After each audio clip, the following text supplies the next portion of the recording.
will also be globally devastating both on the environmental. Greetings world. We are anonymous. All the signs of a looming war on the Korean Peninsula are surfacing, watching as each country moves strategic pieces into place. But unlike past world wars, although there will be ground troops, the battle is likely to be fierce, brutal and quick. It will also be globally devastating both on the environmental and economical levels. This isn't been confined years-long proxy or civil war, like Afghanistan, Yemen, Iraq or Syria. This is a real war with real global consequences. With 3 superpowers drawn into the mix, other nations will be coerced into choosing sides. So, what do the chess pieces look like so far? Unless you're off-grid and only consider newspapers good for fire kindling, South Korea's and the United States' position is well documented. Both are allied to the other. THAAD is verging on being plugged into a power source and North Korea is at sea towards the evil Western axis. But the devil is in the details. It's the surrounding nations and their actions that are starting to give away part of the real story. The citizen will be the last to know. So it is important to understand what the other nations are doing. In a nutshell, for those limited in time, China has reportedly told its citizens living in North Korea to waste no time returning home. The U.S. tested its Minuteman III, a nuclear-capable ICBM of traveling 8,000 miles to North Korean shores this week. The test, launched from California, was successful. The Japanese have told its citizens they will likely only have a 10-minute warning of a pending nuclear strike against them, but to find shelter in the most solid building they can find. Australia is witnessing a rotational deployment of U.S. troops to the north of the country. War. In depth. But still only scratching the surface. China. Firstly, the Chinese are desperate to avert a war. Economically, it would put them back behind the 8 ball as they deal with an influx of refugees over the border and the very real threat of a devastating war.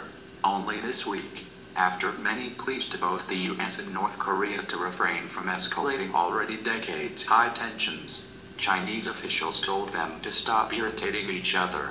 The pragmatic Chinese, it seems, are starting to lose their patience. However, the meeting between President Trump and President Xi Jinping to have China exert hostile and austere economic pressure against North Korea to force them into ceasing their nuclear program may have fallen somewhat on deaf ears. Although China doesn't want radioactive fallout and refugees on its borders, do they really want their neighbor giving up their nukes when it keeps the US in check and their region a buffer against the West? Couple this with the South Korean economy sanctioned heavily by the Chinese over the THAAD deployment. What are the real intentions? Japan. Japan too is talking up the 2020 goal of an active Japanese military, planning on shedding the promise of pacifism to remilitarize. Already, governments over the years have loosely defined the Japanese war deal made after the Nagasaki and Hiroshima bombings to never instigate a war again as permissible to have a defensive army. But with the threat of ICBM provocation from the DRPK, will they preempt an attack? Reading between the lines, the Japanese issued a warning to their citizens to prepare for a nuclear attack. They were told to keep a solid, nearby building in mind to take cover and announced that they would have no more than a 10-minute warning of an impending nuclear strike. Sales have soared in Japan for essentials that would help to keep the citizens safe in such an event. But rightly so, given the North Korean state issuing this warning on May 4, 2017. In case of a nuclear war on the peninsula, Japan that houses logistic bases, launching bases and sortie bases of the U.S. forces will be put under radioactive clouds before any country, state-run Rodong Sinmun newspaper said. If Japan is truly concerned about its interests, it has to make due efforts for the peaceful settlement of the Korean Peninsula issue. And Australia isn't immune to the chess pieces moving into place, either. A strategic location in the Indian Ocean. U.S. Marines are amassing in the Northern Territory and are ready for anything. Under the guise of rotational training and deployment, 1,250 troops touched down in Darwin in mid-April for the 6th annual rotation. although the first rotation was announced in 2011.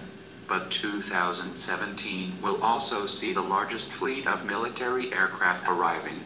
Commanding Officer of Marine Rotational Force Star 1, Lieutenant Colonel Brian S. Middleton said when asked about North Korean tensions, that we stand ready to fight, with the Australians reminded by the more outspoken local journalists that the nation has never been impartial or neutral in war, and the close quarters of the Asia-Pacific.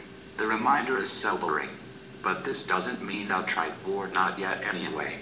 For the moment, China is calling for the US and North Korea to negotiate peacefully. The unpredictable Donald Trump has said it would be an honor to meet with Kim Jong-un. But Spicer downplayed the comment as unlikely to come to fruition anytime soon. But when President Trump starts reaching out to those like President Rodrigo Duterte of the Philippines to ensure they are on the same page, then one must start to wonder. However, even Duterte has advised the US to back away from Kim Jong-un, prepare for what comes next. We are anonymous. We are legion. We do not forgive. We do not forget. Expect us.